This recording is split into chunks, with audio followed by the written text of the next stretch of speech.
Hi everyone, this is my Make It Relevant video number 2, and I'm going to be talking about the Mask of Anarchy, and I'm just going to relate that to Greta Thunberg and just her powerful words speaking out about what governments and people in positions of power, and she's just calling them out about them not doing anything when we're going through all this stuff with climate change and nobody's really listening. So I'm just going to play a little clip quickly and then I will talk.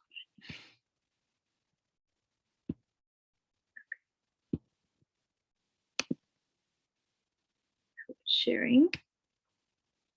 There we go. This is all wrong. I shouldn't be up here. I should be back in school on the other side of the ocean. Yet you all come to us young people for hope. How dare you?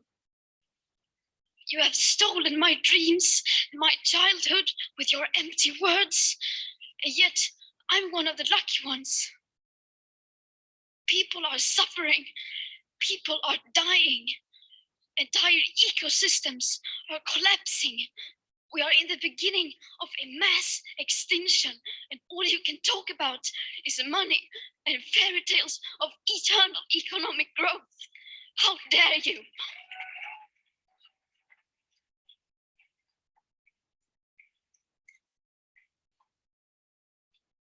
For more than 30 years. Okay. Okay, I'm back. So I really just wanted to talk about the connection between the Mask of Anarchy The science has been the connection with the Mask of Anarchy as well as what Dr. Sigler was talking about with how Percy Shelley, he believes in measured words, or the poem believes in the power of performative speech, new ways of being in the world, how he's doing it directly in his poem, but it's still, in a literary way, and it's a certain way of speaking. And I think in this day and age, it's a little bit different because we can't just write a poem, or I guess we could, but we can't just write a poem and publish it, like who's gonna see it unless you're already famous. But Greta Thunberg, she kind of became this icon of, working or fighting against climate change because of her words. Her words are so powerful, and it's just another example that, with words, you can change the world, like how Dr. Ziegler was saying in his lecture. Can a poem change the world, and can it change, a political era? Um, Especially since the poem is talking about economics, it's talking about, there's political ruin and everything. I think Greta's doing the same thing. She says, "How dare you?" She repeats that. She says, "There's you're talking about fairy tales about economic growth. That's just not true." She's calling them out, just like how Percy Shelley's doing this in his poem, saying like, "How are you gonna go back to your wives and your girlfriends, and they're gonna know what you did?" I think Greta Thunberg is doing the exact same thing. Yeah, so I think that's really powerful.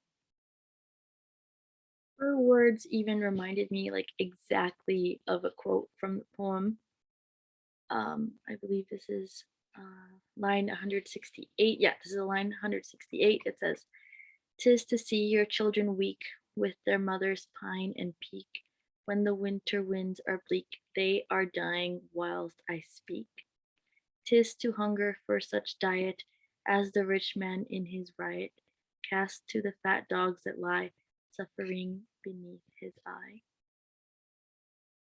That's lines 168 to 175. I think it's like exactly what Greta's saying. Like, people are dying as I'm speaking, she said. Entire ecosystems are being torn apart, by your works, which is basically the same thing that Percy Shelley's saying in his poem. He's calling out, the government. So I just think that was really interesting to make that connection. Also, in the way that Dr. Sigler was saying about how he's talking about this era and this era of government as a like apocalyptic version of British government, Greta's doing the same thing. She's saying, like, we're gonna die if you guys don't do something, and I'm here to call you out for it. Yeah, so I just thought that was super interesting. I hope you guys did too, and let me know what you think. Thank you.